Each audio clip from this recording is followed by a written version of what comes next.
Amis de Guerre et Plomb, bonjour, ils sont parmi nous, oui.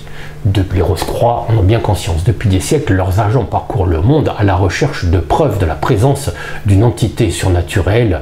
Les avis divergent, extraterrestres, sataniques, démoniaques en fonction des périodes, des années et des influences théologiques pour déterminer quel est cet étranger qui se cache, qui se dissimule dans l'ordre derrière l'humanité et qui influe sur son dessein. Alors, depuis des siècles, oui, mais à part quelques petits indices par-ci par-là, ils n'ont rien trouvé. Ils en sont même, certains pas tous, en sont même venus à douter de l'existence d'une telle entité, d'une telle présence. En fait, ils ne se trompent pas. Les Rose-Croix ont raison. Derrière l'humanité se cache bien quelqu'un, un manipulateur. L'humanité, l'homme, étant sa marionnette. Mais il cherche trop loin, en fait. Cet ennemi, enfin, ce qu'il déclare comme être un ennemi, se dissimule tout près d'eux, car l'ennemi, c'est ça. Oui, les chats. D'ailleurs, on les trouve un peu partout, dans les réseaux sociaux, les magazines, des photos de chats mignons. Toutes des photos qui nous attachent à cet animal qui a aux apparences totalement inutiles. Et on se demande bien pourquoi l'homme s'est attaché à un animal finalement qui ne sert pas à grand chose. Hein. L'explication, c'est que c'est l'inverse. C'est le chat qui a domestiqué l'homme. Voilà. Alors, comment cela se fait-il? C'est à travers Cats, le jeu de rôle, que l'on va découvrir un petit peu tout ce qui se cache derrière ce qu'on appelle la mascarade. Mais attention, dans Cats, vous n'interprétez pas les membres de la Rose-Croix ou un humain quelconque, vous interprétez tout bonnement des chats. Alors, à tout de suite pour un feuilletage express du livre de base de Cats. Alors voilà, on se retrouve devant Cats, le livre de base. Alors, Cats, la mascarade, c'est un jeu de Vincent Mathieu, c'est un jeu qui était sorti il y a quelques temps déjà et qui a été complètement revu et réédité par Black Book.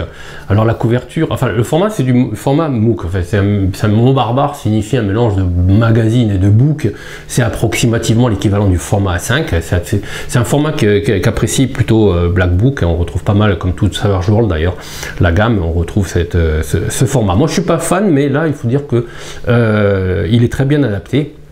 Alors les dessins, franchement j'adore, rien que la couverture, cette espèce de chat posant style Illuminati sur le toit avec derrière des lasers et des autres chats qui évoquent un petit peu l'espionnage, le complotisme et la science-fiction. C'est exactement ça, Cats en fait, hein. C'est des chats qui sont infiltrés, qui jouent le rôle d'espions au sein de la société humaine.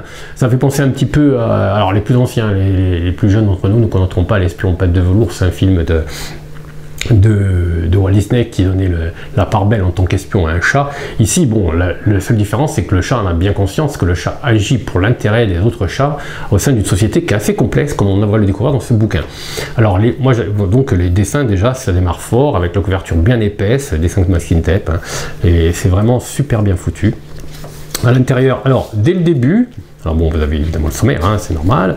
Dès le début, vous commencez avec première mission. Alors là, c'est une nouvelle. Alors ça tombe une petite nouvelle de 2 pages, pas du tout. Cette nouvelle vous plonge vraiment dans l'univers de Cats.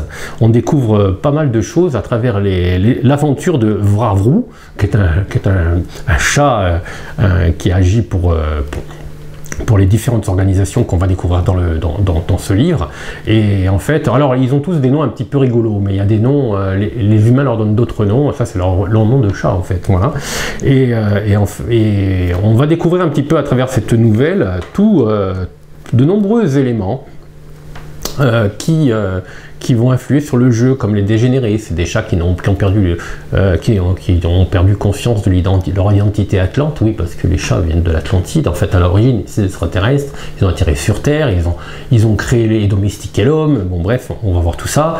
Et suite à une catastrophe, ils ont dû s'éparpiller dans le monde, et certains chats, au fil des générations, sont devenus des chats dégénérés, c'est-à-dire à part miaou, grrr, et trucs, ils ne font pas grand-chose. Bon, en fait, c'est les zombies des chats, en gros, quoi, voilà. Mais il y en a beaucoup, en fait. Il y a plus de dégénérés que de chats éveillés, comme on dit. Alors, cette nouvelle est assez sympa. On voit comment ça se passe avec les humains, les rapports avec les humains. On voit les premiers pouvoirs des chats, parce que les chats ont des pouvoirs, oui, parce que pour manipuler l'humain sans qu'il se rende compte de son état de marionnette, évidemment, il faut qu'il ait des pouvoirs. Ils ont des pouvoirs de téléportation, enfin... C'est assez complet. Alors vous voyez qu'elle est assez longue, c'est très agréable à lire, et puis surtout c'est très drôle, quoi. Il y a cette espèce de... Moi j'aime bien cette espèce d'humour dissimulé à travers tout ce texte très sérieux qui t'emporte un petit peu dans une parodie, mais assez fine. On n'est pas dans le gros burlesque, on n'est pas non plus dans le truc très sérieux. Alors, ce qui fait que vous allez pouvoir le voir, c'est qu'on peut jouer à 4 comme on veut. On peut jouer à 4 en fonction de sa table, vraiment de manière très décontractée, avec beaucoup de gags, et on peut jouer ça vraiment comme un roman d'espionnage et de science-fiction très sérieux. Déchirer le voile, on vous explique brièvement un petit peu, ça c'est nécessaire à tous les joueurs, le meneur de jeu pourra le présenter à ses joueurs.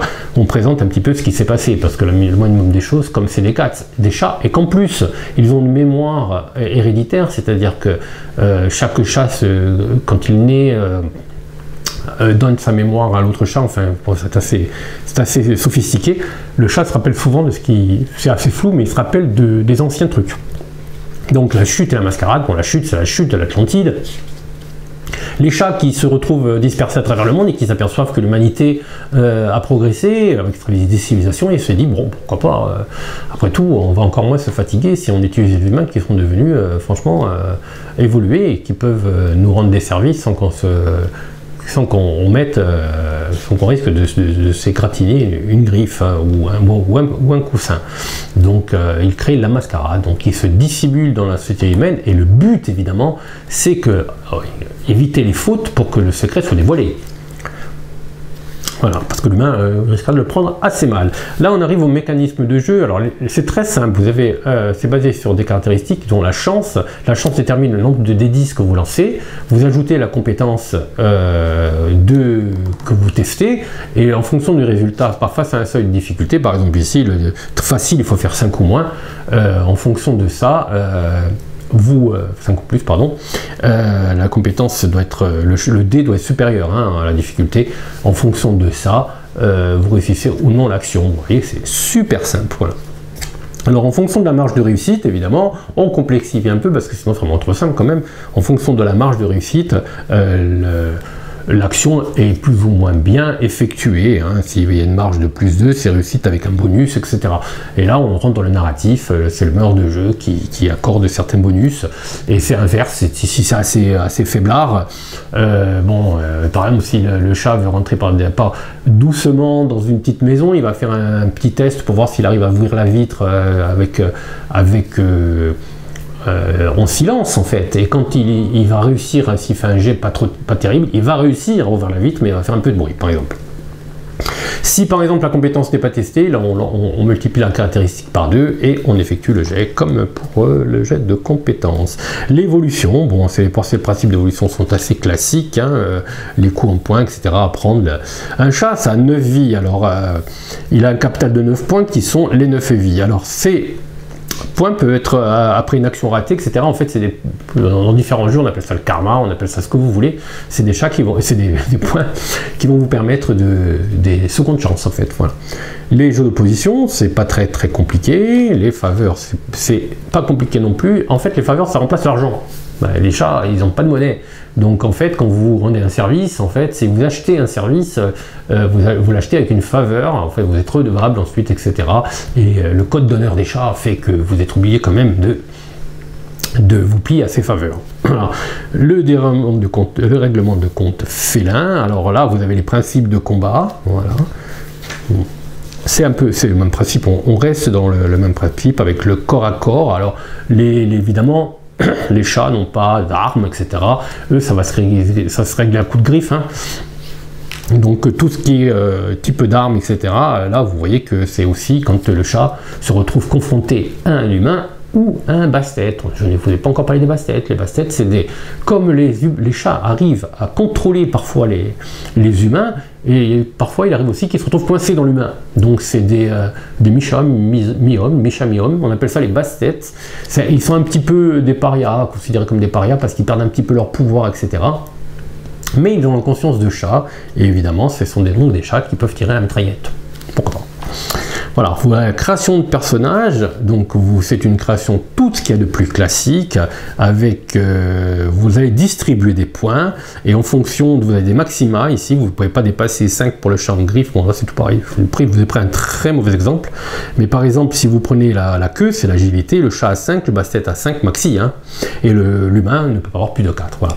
Donc là vous allez disperser vos points à travers le physique, c'est plusieurs caractéristiques, donc en physique vous avez les griffes, qui est la force. Alors il faut s'habituer un petit peu, moi j'ai mis un petit peu de temps, hein. Les griffes c'est la force, ouais, ok, d'accord. L'œil c'est la précision, là je suis tout à fait d'accord.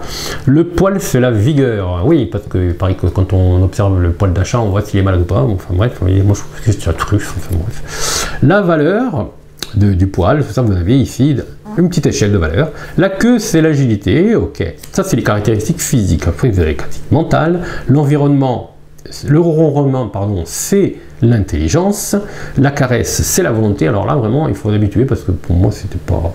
Le vibrisme c'est l'intuition, et ça c'est très important pour tout ce qui est psychique, hein. Et le coussinet c'est la sociabilité. Voilà, bon, au début il vaut mieux s'habituer à ces qualificatifs qui sont un petit peu différents avec les projections. Bon. La réputation, le chat va grimper en réputation au fur et à mesure qu'il va progresser, etc. Bon, il va devenir de plus en plus connu, et plus il devient connu, et puis évidemment, il peut lui arriver ça lui amène des avantages, mais aussi des inconvénients. Le petit encart pour jouer des humains ou des basses-têtes. Et là, alors là, c'est le summum, l'encyclopédique, les races de chats.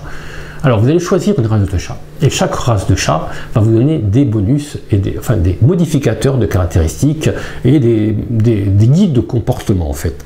Et il y en a pas mal. Là vous avez ici l'abyssin, alors vous avez par exemple, c'est déterminé toujours comme ça, hein, vous avez l'abyssin, d'où il vient, l'auteur adore les chats je pense, hein.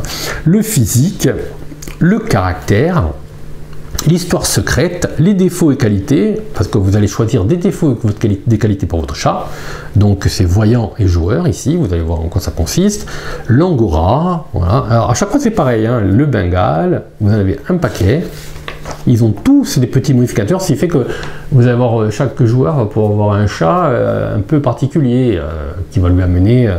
chaque chat va pouvoir avoir ses propres utilités dans le groupe.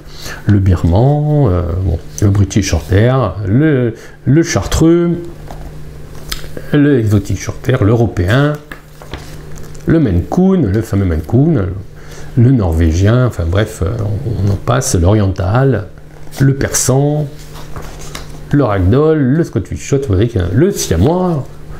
Alors évidemment, ça ramène beaucoup, il y a beaucoup de clichés en fait, hein, c'est volontaire, hein.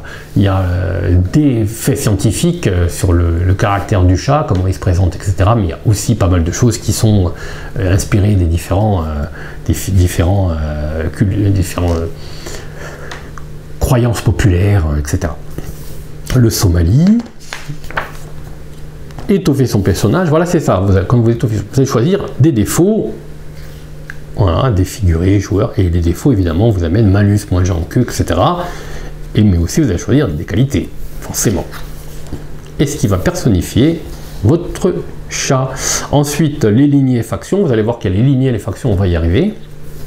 Le chat, alors vous avez le préfixe, le suffixe, voilà ce que je vous disais, vous pouvez lancer un des 10 pour voir un petit peu, vous allez sortir peut-être Rayou, etc.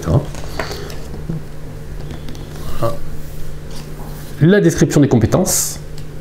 Alors vous allez prendre des compétences, vous allez distribuer des compétences en fonction du budget, et en fonction de ce budget vous allez avoir les points de compétences, par exemple l'acquisition, rang de compétences, points à dépenser, amateur, etc. En fonction du niveau que vous voulez de compétences, vous avez un certain nombre de points à dépenser. Voilà.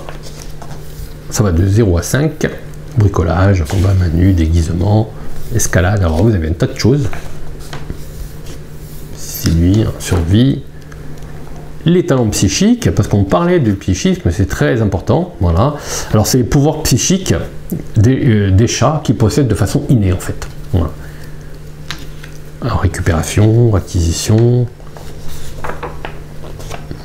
Là, pareil, c'est de niveau 1 à 5, et les points à dépenser, vous voyez qu'ici, c'est le même principe que les compétences. Là vous avez les talents, avec leur description, allergène, clairvoyance. Alors c'est souvent des talents qui influent sur l'attitude de l'humain que vous avez en face de vous. Contrôle mental, par exemple, déplacement temporel, on en parlait, contrôle mental, le bastet, justement, il fait un contrôle mental qui est foireux. Voilà. Passe-muraille, pesanteur, poltergeist, préscience. Alors vous voyez que les chats sont très puissants. Régénération, sommeil, sixième sens, télékinésie, télépathie, téléportation, on en parlait.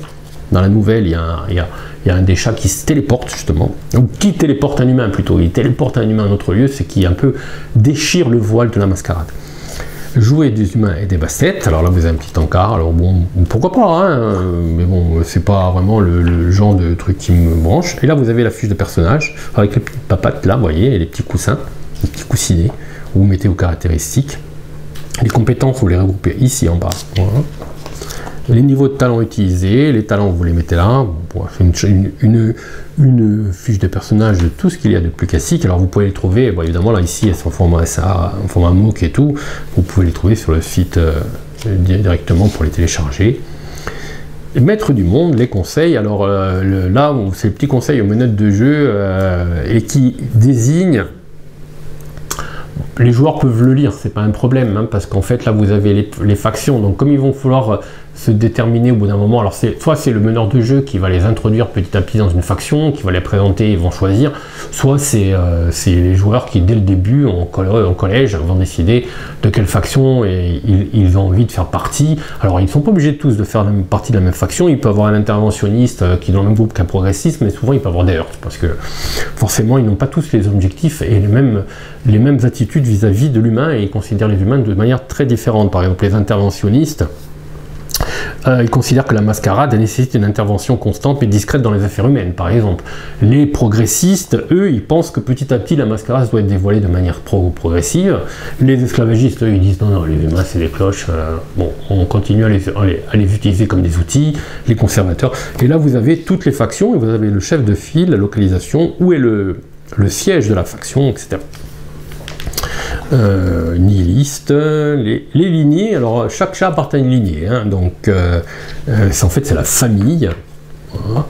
Et vous avez ici, vous lancez 2d6, vous avez à peu près chaque lignée, comment détermine le physique de votre chat. Le grand jeu, alors le grand jeu évidemment c'est le grand jeu de la politique, c'est chaque faction va essayer d'influer sur la politique générale des chats, en sachant que tout est divisé, hein, les factions sont divisées par région, il y a local, il y a régional, etc.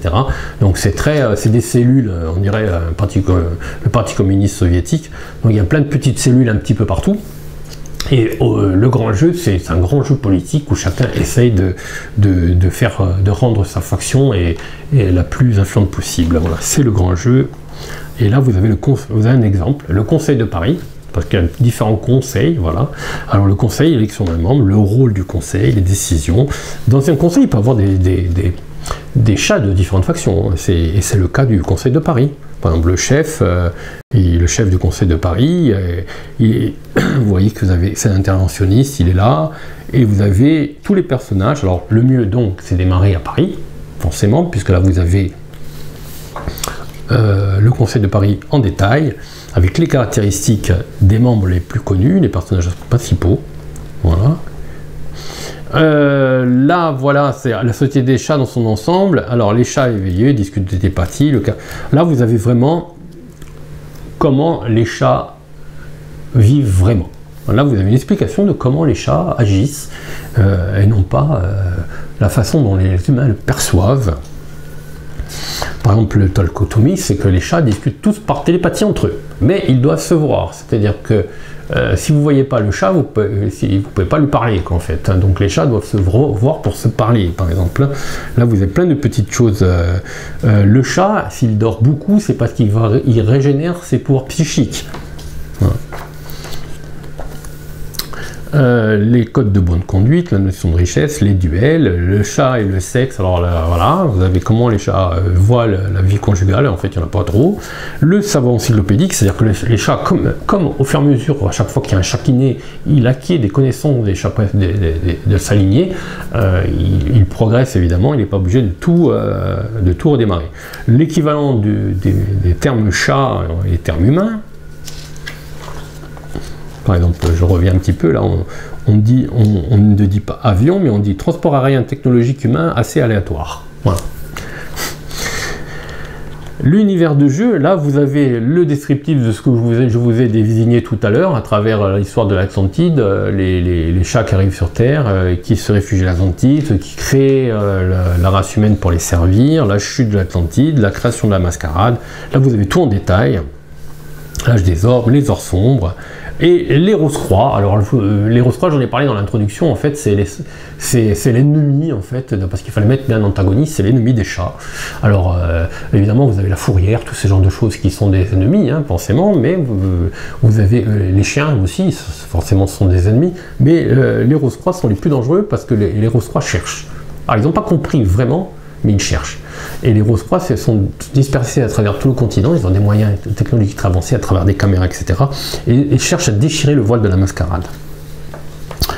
Là, vous avez l'histoire des Rose-Croix, hein, une petite histoire. Bon, alors les Rose-Croix, bon, on est très loin de la loge des Rose-Croix, cette loge aux impédances un peu maçonniques qui s'est développée à partir du XVIIe siècle. On est très loin de la Rose-Croix, en fait, hein, c'est vraiment très fantasmé. D'ailleurs, on ne parle pas du tout d'autres ordres secrets ou discrets comme la franc-maçonnerie ou l'Opus Dei. On ne parle pas du tout de ça ici. On parle que de la Rose-Croix, et la Rose-Croix, c'est vraiment un élément de jeu qui se retrouve être le principal adversaire des chats. Là, vous avez toute l'explication et pourquoi ou comment, les personnages principaux des Rose-Croix, alors vous avez la rose et la croix, hein, et en fait, ils se développent tous à travers le monde, et leurs agents sont un petit peu partout. Et donc, les chats doivent se méfier en permanence des humains qui peuvent tous être des agents de la Rose-Croix. Alors la plupart des agents de la Rose-Croix ne connaissent pas vraiment tous les éléments de la mascarade, mais les chefs, oui. Alors par exemple les chefs de la Rose-Croix, là vous avez le maître de la croix, et là vous avez le maître de la rose. Là vous avez les différents antagonistes, voilà. Les gangs de chats dégénérés, en fait les gangs de voyous, vous avez le groupe d'enfants, parce que bon, certains enfants ils aiment bien supplicier les chats, le commando de la Rose-Croix ici, le policier, le gendarme, l'aspirateur, ça m'a fait rigoler, je rigole encore d'ailleurs, le petit roquet, le policier municipal, le technicien de la fourrière. Ah oui, faut se méfier. Les antagonismes des champs. Maintenant, vous avez le sanglier, le renard, le gros chien, le groupe de chasseurs, voilà, tout ce qui peut nuire à l'intégrité physique d'un chat. Voilà. Annexe. Récapitulatif, choisir sa race. Là, vous revenez un petit peu sur les principes, un petit résumé qui est bien pratique pour retirer son personnage. Une fois qu'on a bien lu le livre de règles, hein, n'est-ce pas? Voilà. Les talents, défauts et qualités, c'est bien fait. Quelques conseils au meneur de jeu. Pensez chat, oui. Ne jouez pas des chats comme vous jouerez un humain. Essayez de jouer des chats. Alors le plus dur, évidemment, c'est de ne pas tomber dans la caricature, parce que j'en vois certains qui déjà vont se mettre à ronronner à table et faire miaou miaou. Il y a des limites. C'est au meneur de jeu et aux joueurs de se fixer les limites. Voilà. Préparez vos joueurs, etc. Vos forts en question, évidemment, parce que c'est vrai que c'est pas si évident que ça, jouer un chat, hein, en fait. Hein. Voilà. Et là, c'est qui est pas mal du tout. Hein, vous voyez qu'on est qu'à la page 140. Et là, vous avez, alors là, je vais passer vite, des scénarios. Et là, par contre, vous avez une tonne de scénarios. Franchement, c'est hallucinant. Et c'est pas des tout petits scénarios, hein. C'est des scénarios en plusieurs actes qui, pour tous les niveaux, mais principalement débutants, et qui vont vous permettre de progresser, faire progresser la table de joueurs. Alors je les ai lus, certains sont très orientés action, d'autres sont plus orientés espionnage, donc sont très orientés intrigue politique, il y en a pour tous les goûts, vous avez des plans, franchement, bon là je passe très vite, parce que bon, évidemment le but du jeu n'est pas de dévoiler aux joueurs les scénarios, hein, ce serait dommage, voilà. Alors bon, moi je souffre un peu, je dois vous avouer, parce que c'est écrit très petit, donc j'ai mis un temps fou à lire ce livre, malgré qu'il soit pas il n'y a pas une pagination si importante. Et là vous avez en fait une tonne de scénarios. Alors je vais vous donner le chiffre exact parce que je m'en souviens plus. Voilà, tout ça c'est des scénarios, hein. Voilà. Voilà, jusqu'à ici un petit final acte 1, vous voyez qu'on y est encore là. Conclusion, et là vous avez à la fin un petit final avec la fiche de perso à nouveau. Et là, si je reviens au début, alors on voit exactement le nombre de scénarios qu'il y a. Vous voyez que ça démarre ici, chapitre 10, quelques conseils, et après vous avez tout ça, c'est des scénarios. Voilà. Donc si 1, 2, 3, 4, 5, 6, 7, 8 scénarios en plusieurs actes, vous avez pour des heures, ce que je dis, des mois de jeu à travers ce petit ouvrage Katz la Mascarade, absolument réjouissant. Alors là, pour franchement 44,90 €, ce qui peut sembler peut-être beaucoup pour un format A5 quand même, vous avez une pagination assez importante et vous avez, je sais pas moi, je ne sais pas trop quoi dire, hein, parce que vous avez des heures de jeu et franchement l'univers est vraiment génial. J'ai adoré lire ça, hein, c'est très drôle, c'est bien écrit, c'est très amusant et en même temps très documenté, donc le meneur de jeu va pas être obligé d'inventer n'importe quoi, il va se retrouver devant un tas d'éléments et ces éléments sont très bien ordonnés, il va pouvoir vraiment donner de la vie à ces parties. Voilà. Alors Katz la Mascarade, c'est mon petit coup de cœur actuel, en attendant d'autres parce que moi j'ai pas de coup de cœur à chaque fois, je sais. Mais ça franchement c'est super chouette, c'est bien écrit, c'est très agréable à lire, c'est amusant, on peut le jouer à la manière qu'on veut, comme je vous ai dit, on peut la jouer de manière très sérieuse, de manière beaucoup plus décontractée, on peut même la jouer de manière humoristique. Voilà. Donc Katz, c'est un jeu de Vincent Mathieu, c'est édité chez Black Book Edition et c'est actuellement disponible. Alors si vous avez apprécié cette vidéo, n'hésitez pas à la signaler par un petit pouce en dessous, à vous abonner à Garin Plomb TV parce qu'on a vraiment besoin de vous, et à partager cette petite vidéo avec vos amis. À bientôt.